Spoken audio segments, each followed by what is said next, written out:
मेरे हाथ में ये MQM और पीपल्स पार्टी का मुआहदा मौजूद है। इसमें बहुत सारी और शिकें तो हैं, लेकिन मैं शुरू की सिर्फ 2 पढ़ देती हूँ क्योंकि वो आज के इस पूरे मामले में बड़ी फिट बैठती हैं, उस हवाले से डिस्कशन करना।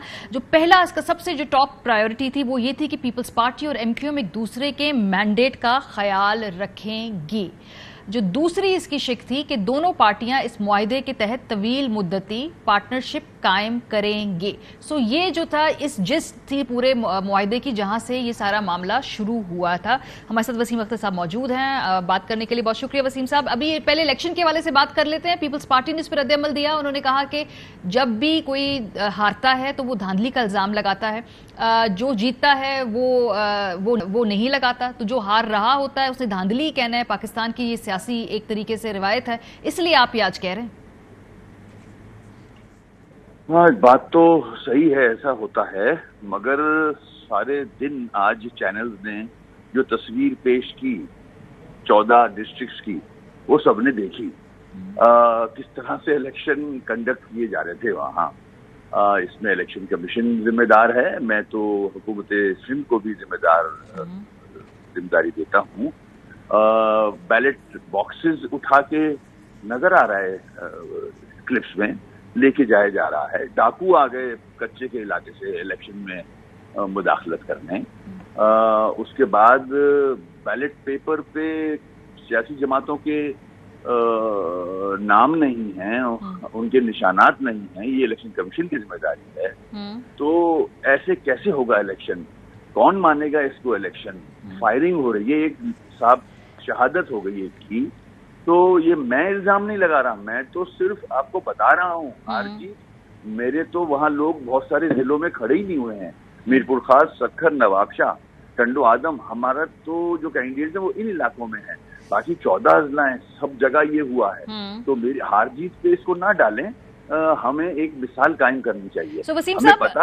हमें पता है मैंडेट पीपल्स पार्टी का है। हाँ। मगर इस इलेक्शन को तरीके से भी हैंडल किया जा सकता है। देखिए ना, जो आपका ये मुआहदा है वसीम साहब, अभी इसको देखे ना, जुमा 8 दिन में कहेंगे कि अभी इस पे तो बहुत सारी चीजों के ऊपर अमल दरामद होना, जो कॉम्प्लिकेटेड मैटर्स हैं, जिनको टाइम लगेगा। लेकिन इसमें जो सबसे बड़ी शिक थी कि एक दूसरे के मैंडेट का एहतराम करेंगे, जब वही ऑनर नहीं हो रही तो फिर मतलब ये पहला टेस्ट आया। तो ये तो मुआहदा जो है बिल्कुल इस वक्त इसका तो बड़ा कड़ा इम्तिहान है। ये तो बेसिक चीज के ऊपर ही अमल दरामद नहीं हो रहा। जनाब, आप बिल्कुल सही कह रहे हैं। जब नवाबशाह की चंद जो यूसीज हैं, जो हमारी हैं रिवायती, और हम वहां से जीते हैं, वहां से DSP साहब सारे बैलेट बॉक्सेस ही ले गए, काउंटिंग से पहले ही ले गए वहां से उठा के, और वर्दी में ले गए। तो अब एक दूसरे का एहतराम कहाँ रह गया? तो मैंने तो शिकायत की है, मैं करूंगा शिकायत। मैंने नासिर शाह साहब को फोन करके सारी डिटेल बताई कि ये किस तरह से इलेक्शन कंडक्ट किए जा रहे हैं। उसके बाद हमने कल प्रेस कॉन्फ्रेंस भी की, इलेक्शन कमीशन से कहा। हम हाई कोर्ट गए थे, हमने इलेक्शन कमीशन से रिक्वेस्ट की थी, हाई कोर्ट ने हमारी बात नहीं मानी और इलेक्शन कंडक्ट कराया। हमारा पॉइंट ये नहीं था कि इलेक्शन पोस्टपोन कर दें या आगे बढ़ा दें। हम चाह रहे थे जो तरीकेकार है, जो वोटर लिस्ट है, उसमें बहुत कंफ्यूजन है। डिलिमिटेशन अपनी मर्जी की गई है, गलत की गई है सारी। सेंसस का मामला है, इन चीजों को बैठ के तय कर लें, उसके बाद इलेक्शन कराएं। लेकिन वसीम अख्तर साहब, अभी देखिए ना, फ्री इलेक्शन तो फेयर एंड फ्री इलेक्शन आप इस वक्त चाहते हैं, तो लेकिन अब इशू ये है कि अब इस मुआहदे के ऊपर फिलहाल अमल दरामद नहीं हो रहा। यही बात आपके अपने वोटर्स भी आपसे कहते थे जब आप ये मुआहदा कर रहे थे, और इसके अलावा ये बात आपको उस वक्त तमाम लोग कहते थे, क्योंकि पीपल्स पार्टी का जो इस वक्त इस हिसाब से एक माजी है और आप लोगों के जो आपस में एक पॉलिटिकल राइवलरी है, उसकी बेसिस पे कि इस मुआहदे पे अमल दरामद करना तो बहुत मुश्किल होगा। ये तो भी पहला मकाम आया है और ये मुआहदा जो है ये डगमगा गया। देखें, जो राइवलरी थी वो हम खत्म करना चाह रहे हैं।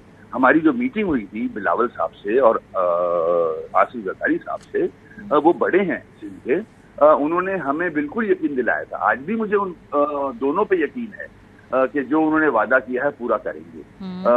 उनके साथ बैठ के वो भी ये चाहते थे। आसिफ जरदारी साहब के अल्फाज हैं कि मैं अपने बेटे को लड़ाई झगड़े में छोड़ के नहीं जाना चाहता, मैं सिंध में अमन चाहता हूँ। हम भी यही चाहते हैं कि यहाँ के मसाइल हल हों। ये सारी बातें सुन के हमने एग्रीमेंट किया, और एग्रीमेंट क्या है? वो सुप्रीम कोर्ट के जो ऑर्डर्स हैं उनको इम्प्लीमेंट कर दें, बल्दियाती निजाम मजबूत कर दें।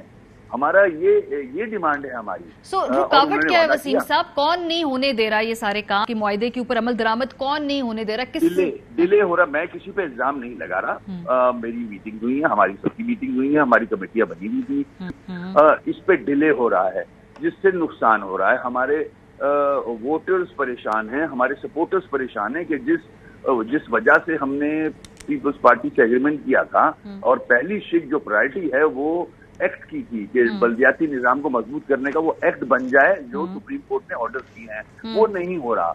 इरिटेंट हमारा ये है, हमारी प्रायोरिटी ये है कि ये नहीं हो रहा, ये होना चाहिए। उसके बाद हम और बहुत सारी चीजें उसमें बिल्कुल। ये डिले किसकी तरफ से है? क्या आप लोगों का सारा होमवर्क कंप्लीट है? आपने अपने हिस्से का काम कर दिया? सब कुछ दे चुके हैं हम, मुसवदा बना के हम दे चुके हैं। Ball is with People's Party, people हमारे दोस्तों के पास है, उनको चाहिए।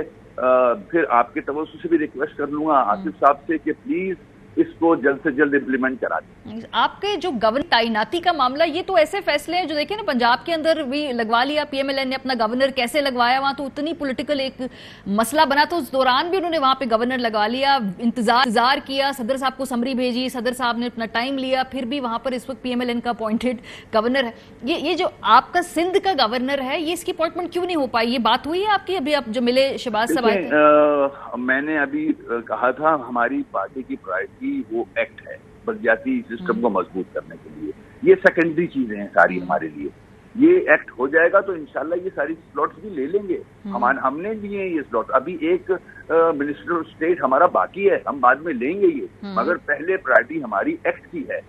गवर्नर की सीट एमक्यूएम की है, एडमिनिस्ट्रेटर्स एमक्यूएम के होंगे। हाँ जी। ये हमारा तय हुआ हुआ है, मगर हमारी प्रायोरिटी एक्ट की है। लेकिन वसीम साहब, एक्ट जो है वो जरूर होना चाहिए, आपकी प्रायोरिटी है, लेकिन एक्ट एक ऐसा काम है जिसके ऊपर थोड़ा वक्त लग सकता है। ये अपॉइंटमेंट्स जो है ये ऐसे जो चंद दिनों में हो सकता है और बहुत बड़ा कॉन्फिडेंस बिल्डिंग मैयर, ये हो नहीं पा रहा है। इसके पीछे कोई सियासत है, कोई गैर मरई कुव्वतें हैं?